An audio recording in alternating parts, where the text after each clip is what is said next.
Welcome back to 3D Dialogue. Earlier this year, I had a chance to sit down with veteran journalist and foreign correspondent David Halton to discuss the topic of faith and politics. Here's a look at that discussion. Thank you very much for joining us today. It's a pleasure.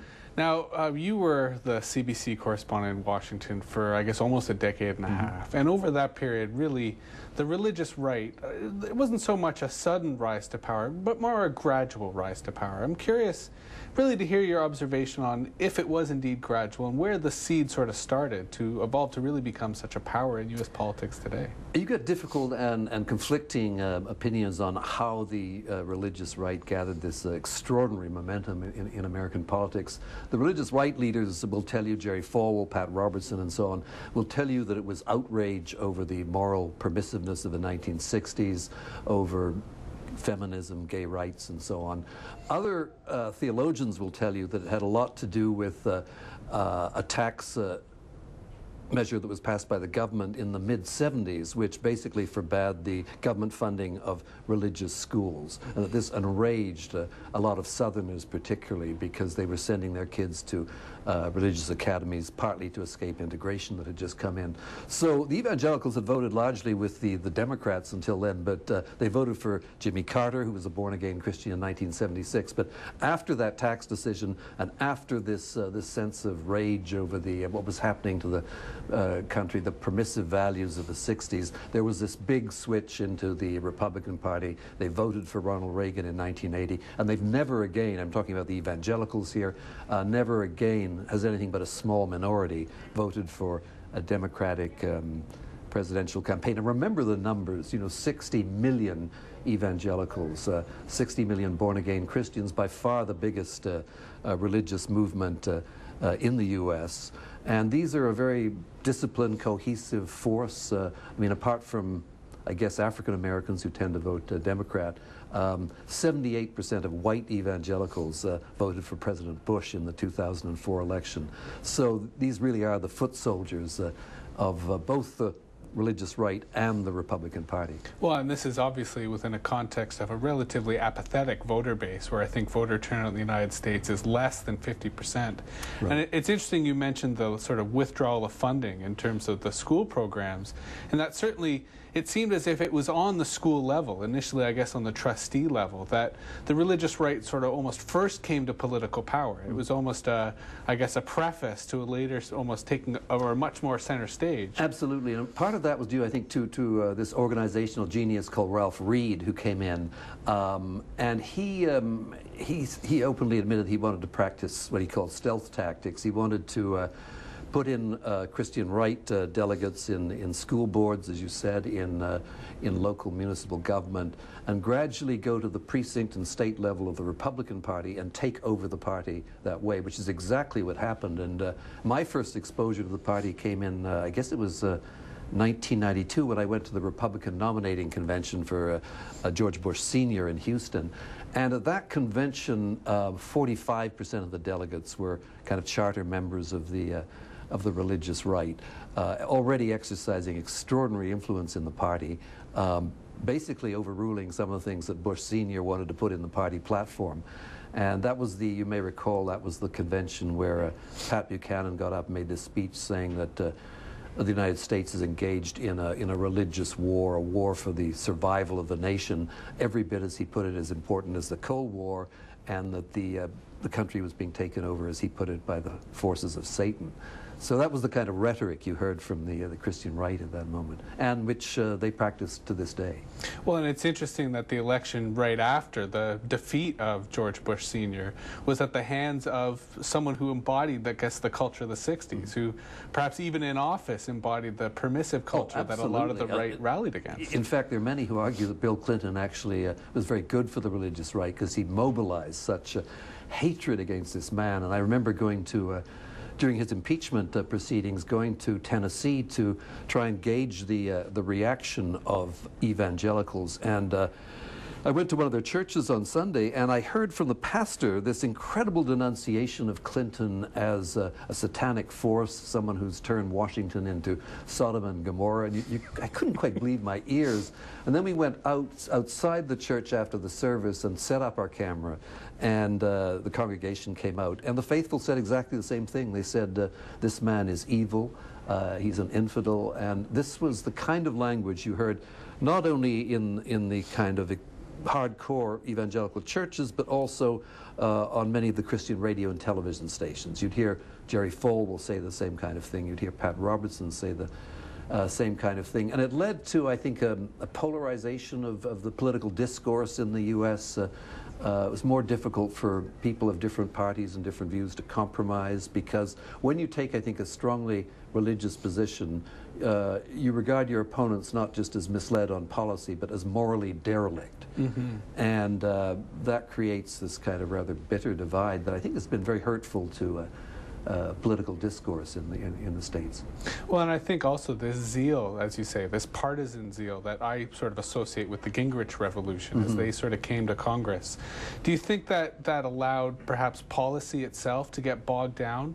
Or do you think, in fact, it creates almost an anti-government policy where both parties, let's say, debate the merits of tax cuts rather than look at perhaps new spending policies, or in the case of the Clintons, a failed healthcare policy? Do you feel that the religious right sort of hampers the ability of government to actually do public policy? Well, it's their priorities, it's their agenda that I think is part of the problem. I mean, with the religious right, I mean, they're very, very focused on what they call the values issues, abortion, ferociously anti-gay marriage, anti-gay rights in many cases. They're very exclusively focused on issues of sexual permissiveness in one way or another. And actually, in many cases, you don't hear a lot of discussion of the bread and butter political issues like the economy or health care. They're also, of course, particularly a fairly strong wing within the evangelical church, very focused on wanting to Christianize the social and political institutions in the U.S. They rail against what they call secular humanists, and the phrase secular humanist is a kind of dirty word for the evangelicals. It's almost like being a liberal. And they really want to put Christians into positions of power, which is to some degree what George W. Bush has done by packing government with many social conservatives. That was the first part of my discussion with journalist David Halton. We'll be back with the conclusion right after this short break. Please stay tuned. You're watching 3D Dialogue.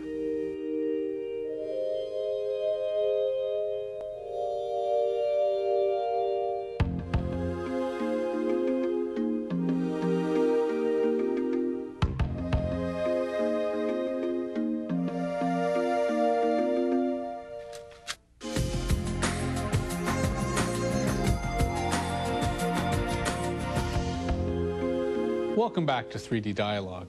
Let's return now to my conversation with journalist and foreign correspondent David Halton about the influence of faith in politics. Speaking about the religious right in the United States, and obviously George W. Bush Jr. was really, I guess, the champion, the hero for the evangelicals in the United States.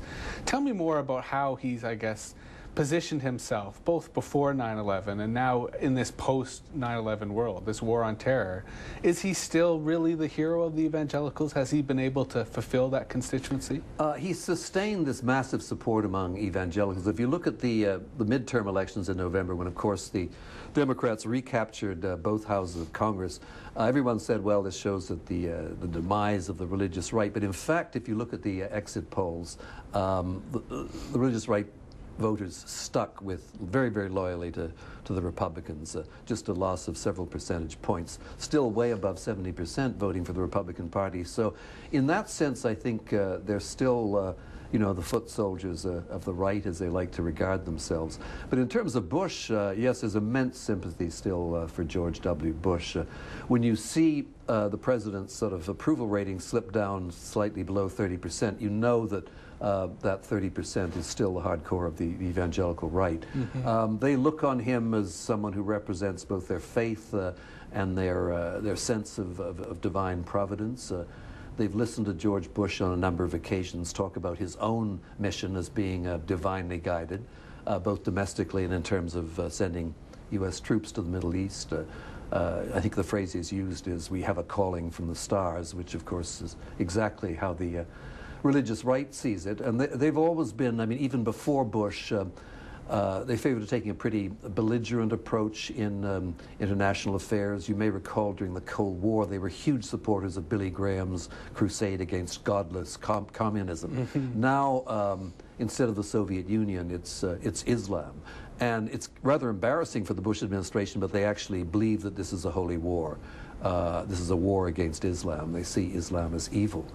And as I say, that's pretty embarrassing for the government, which is trying to say, no, we're going after Al-Qaeda and the terrorists. We're not going there to restore democracy in Iraq. We're not going for a war against Islam. But that exactly the message that the right is sending is that this is a war against Islam. And of course that's picked up on the Arab televisions and Al Jazeera and Al Arabiya and so on, and it confirms the worst fears of many Muslims that the U.S. is indeed in this kind of religious war. Sort of allows Bush to be that caricature that, you know, perhaps the United States wish he wasn't. Yes, but it's interesting that you bring up the analogy of the Cold War. You were also a correspondent in Moscow, really at the height of the Cold War.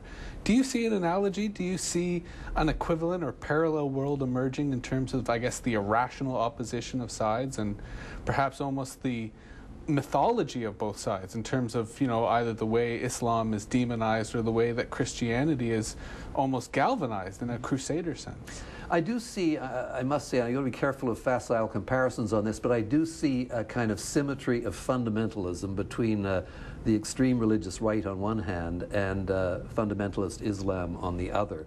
It's interesting that with so many of the evangelicals in the U.S., they believe in this apocalyptic end times philosophy that there'll be the Battle of Armageddon, the second coming, and so on, and that the righteous will be raptured up to heaven. I heard the Iranian leader, Ahmadinejad, the other day saying that he believes in his Muslim version of events in a Battle of Armageddon as well, the righteous, Islamic righteous people going up to heaven, and the coming of, the second coming, as he put it, of the Mahdi. I think he calls it in Muslim religion, the ninth Imam will come back to earth. And there's this incredible symmetry between the two views. Both, in fact, look at the world and see an apocalyptic ending of the world coming. So it's really quite striking. Well, and that does beg the question, you know, what about the counterpoint? You know, is there a religious left in the United States? I mean, certainly historically there has been. Do you see a resurgence? Do you see a popular response? It's very visible. Part of it is for opportunistic political reasons. I think the Democrats have looked at the political equation and see that they've done badly by not getting enough of the so-called faith vote. So they're actually busy now, kind of, they're even what they call experts in God talk. That's the cynical phrase they use in Beltway, Washington, who are used to coach Democratic candidates in how to interweave religion into their speech. That's one small indication of it. But before the midterm elections, the party also had, the religious left had its own rallies. They gave out their own voter guides, as the religious right had been doing, basically pointing people towards voting for Democratic candidates. And their argument is that there is a democratic formulation of religion based on heavier emphasis on social justice, on peace, which they say is the real message of the Gospels, as opposed to this message coming out from the religious right, putting the emphasis on being anti-gay, being anti-abortion, and so on. And they point out that there's very little mention of that subject, obviously, in the New Testament. So they say it's a question of reformulating the Gospels in terms of the democratic message. And we're seeing an interesting play of that beginning in the presidential campaign. Both Hillary Clinton and Barack Obama are actually very comfortable with religion. They're both churchgoers. I think Barack Obama is a born again. He recently said he'd seen the light on the south side of Chicago. He describes himself as one of the Joshua generation.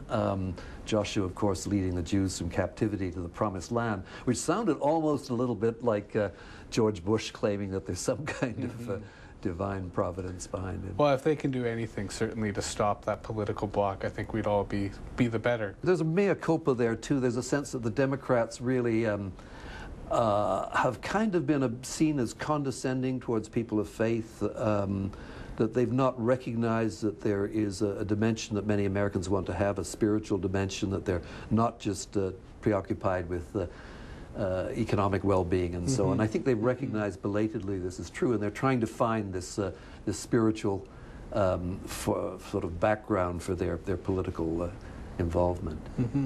Well, thank you very much for joining us. It's been an interesting reflection and discussion with you on your work. Thank you. Pleasure. Thank you for being here. That was retired CBC foreign correspondent David Halton. We'll be back after the break. Please stay tuned.